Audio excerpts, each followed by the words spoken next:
Alors aujourd'hui, j'aimerais que tu me parles un peu de comment tu as développé ta pratique de coaching du point de vue affaires, c'est-à-dire comment tu as monté tout ça.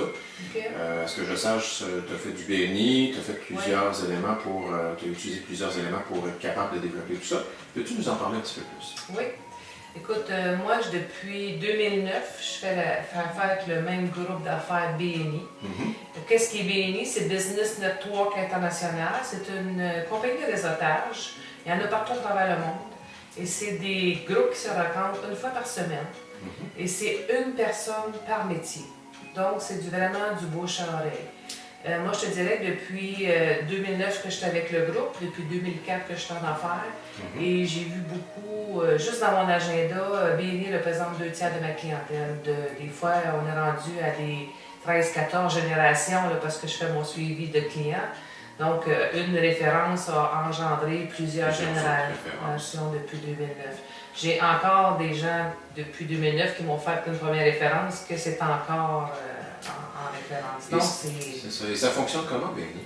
BNI, ben, c'est des déjeuners toutes les semaines. On se rencontre, puis c'est vraiment structuré.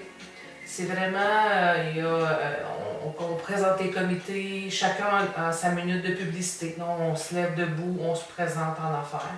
Et après ça, il y a des rendez-vous de développement d'affaires qui se font. Donc, 2 personnes du groupe peuvent se rencontrer à l'extérieur du déjeuner, vraiment pour approfondir vraiment la business de l'autre personne à qui je vais faire. Parce que quand je vais faire la personne, c'est un peu comme je vais faire mon nom. Donc, c'est important pour moi de bien la connaître. C'est vraiment, c'est des memberships d'1 an. On paye pour 1 an, puis ici, on voit si ça fonctionne ou pas. Donc, mais c'est très payant BNI pour moi. Je te dis, c'est 2/3 de mon horaire d'affaires. Et aussi, autre chose qui m'a aidé beaucoup en affaires, c'est Toastmaster. Depuis 5 ans, je fais partie de Toastmaster aussi. Toastmaster, c'est pour apprendre à parler en public. C'est un OSBL qui n'est pas très dispendieuse. C'est beaucoup de développement de leadership. Donc, si tu veux donner des conférences, mais c'est beaucoup d'estime de soi.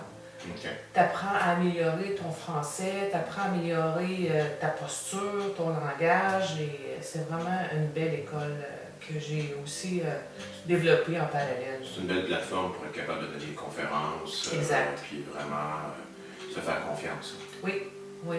Même si un jour on ne veut pas donner une conférence, juste pour l'estime de soi, juste pour sortir les gens d'isolement aussi, c'est un beau secteur. Ça aussi, c'est 1 fois par semaine.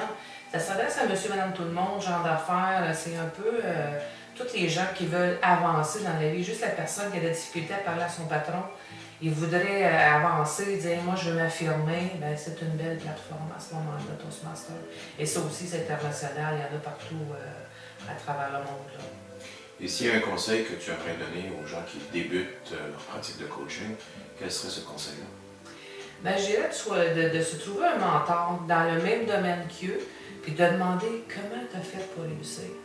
Moi, ma recette, ça a été BNI. C'était même de te rencontrer, même au début de ma business. Là, je t'avais demandé 1 heure avec toi, voir c'est quoi tu as fait pour arriver là. Fait, de rencontrer quelqu'un de son métier qui a réussi en affaires pour voir qu'est-ce que peut correspondre à cette personne-là pour aller plus loin aussi. Alors, Christian, merci. Bienvenue. À la prochaine.